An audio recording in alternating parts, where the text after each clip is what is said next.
इंदौर में black fungus के बाद अब व्हाइट फंगस। धार जिले की 50 वर्षीय महिला के मस्तिष्क का ऑपरेशन इंदौर में हुआ। ऑपरेशन के दौरान महिला के मस्तिष्क से ट्यूमर को निकाला गया। ट्यूमर की बायोप्सी और कल्चर टेस्ट के बाद व्हाइट फंगस की पुष्टि हुई है। इंदौर में ब्लैक फंगस के बाद अब व्हाइट फंगस संक्रमण की पुष्टि की गई है। दरअसल धार जिले की पोस्ट कोविड 50 वर्ष की महिला मरीज का हाल ही के दिनों में इंदौर के निजी अस्पताल में मस्तिष्क का ऑपरेशन किया गया था। ऑपरेशन के बाद महिला के मस्तिष्क से ट्यूमर निकाला गया है, लेकिन जब इस ट्यूमर को बायोप्सी और कल्चर टेस्ट किया गया तो इसमें व्हाइट फंगस की पुष्टि हुई है। माना जा रहा है कि यह अब तक का सबसे बड़ा व्हाइट फंगस इन्फेक्शन है, जिसका आकार 4.6 सेंटीमीटर है। विशेषज्ञों के मुताबिक मरीज में फंगस इन्फेक्शन खून के जरिए हुआ है, जबकि सामान्य तौर पर अब तक फंगस इन्फेक्शन के लक्षण शुरुआती तौर पर नाक और आंख में देखे गए हैं, लेकिन व्हाइट फंगस के ऐसे कोई भी लक्षण नजर नहीं आए हैं। जहां पर हालांकि पहले भी व्हाइट फंगस कई मरीजों में पाया गया है, लेकिन पोस्ट कोविड मरीज में इंदौर में पहली बार मिला है। इस फंगस के लिए इलाज के लिए एम्फोरेटिन बी इंजेक्शन का इस्तेमाल नहीं होता है। आपको बता दें कि इंदौर में ब्लैक फंगस के अलावा अब तक ग्रीन और व्हाइट फंगस इन्फेक्शन की पुष्टि हो चुकी है। पेशेंट को ऑपरेट किया था, उसका व्हाइट फंगस से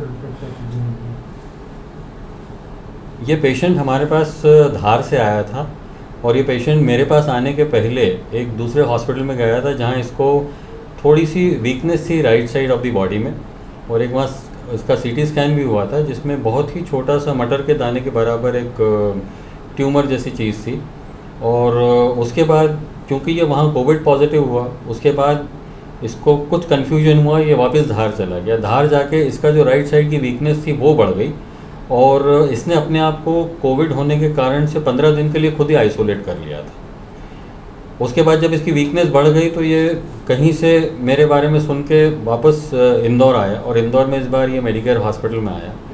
तो मैंने जब देखा कि इसकी वीकनेस बढ़ रही है, इसका मतलब ब्रेन में जो भी चीज़ है वो तेज़ी से बढ़ने वाली चीज़ है, तो हमने दोबारा से इसका एक MRI कराया। MRI के अंदर हमको लगा कि ये बहुत बड़ा एक गठान टाइप की चीज़ है और इसको इमीडिएट ऑपरेट करना चाहिए, और ये सोच कर ही हमने इसको फिर ऑपरेशन थिएटर में लिया और अंडर सोनोग्राफी गाइडेंस ही हमने इसका ऑपरेशन भी किया। और ऑपरेशन में पूरा वो ट्यूमर निकाल दिया था। लेकिन जब हमने इसको हिस्टोपैथोलॉजी एग्जामिनेशन के लिए बायोप्सी के लिए भेजा तो पता चला कि ये ट्यूमर नहीं है, बल्कि एक तरह की फंगल ग्रोथ है जो एस्परजिलोसिस है, जिसको आम भाषा में वाइट फंगस भी कहा जाता है। इस तरह का वाइट फंगस जब हमने वापस से दोबारा इसका MRI रिव्यू किया, उसमें देखा कि ये फंगस कहीं भी साइनस से, नेज़ल कैविटी से या आँख के थ्रू नहीं आता है, जो जनरली ब्लैक फंगस का हम देख रहे हैं इंदौर में।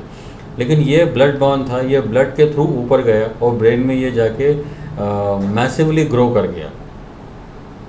ये चीज़ है सर। ये व्हाइट फंगस जो है तो फिर ब्लड फंगस में मेजर क्या निकला, कॉज क्या है कि ये सर अगर व्हाइट फंगस ब्लड के थ्रू हो रहा है? सर क्या अभी तक ये लार्जेस्ट अभी तक का सर इंडिया या ओवरऑल वर्ल्ड के? मुझे ऐसा लगता है कि ये अभी तक का सबसे बड़ा फंगस है जो ग्रो हुआ है ब्रेन में और जो ब्लड के थ्रू ऊपर गया है।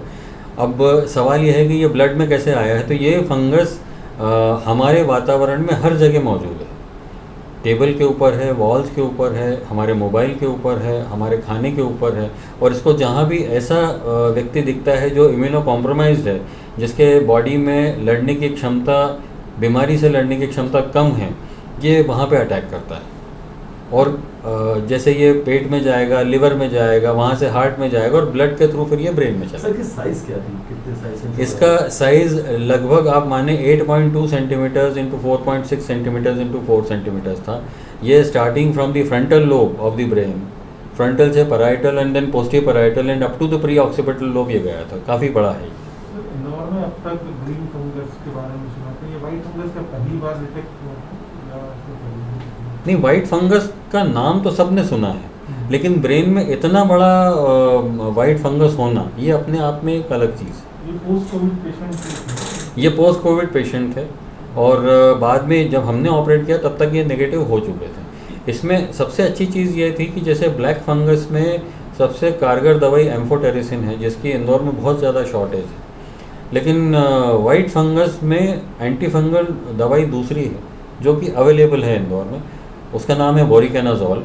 और वोरिकेनाजोल का ब्लड ब्रेन बैरियर पेनिट्रेशन बहुत अच्छा है, इसलिए हमने इसकी कॉस्ट कम करने के लिए शुरुआत में 2 दिन इंजेक्टेबल दिया, और 2 दिन इंजेक्टेबल देने के बाद हमने इसको ओरल एंटी फंगल ड्रग पे चालू कर दिया। सर मेडिकल हिस्ट्री की बात करें तो क्या ये अब तक का ब्रेन में पाया जाना सबसे बड़ा ट्यूमर है जी। वाइट फंगस है क्या? जी, मैंने इसको नेट पर सर्च किया था, इसके पहले 2 केसेस और हैं जो ब्लड बॉर्न एस्परजिलोसिस के हैं, लेकिन वो इतने बड़े नहीं। मतलब अब तक का सबसे बड़ी history. Thank you. KNN news के लिए इंदौर से जय सिमरिया की रिपोर्ट।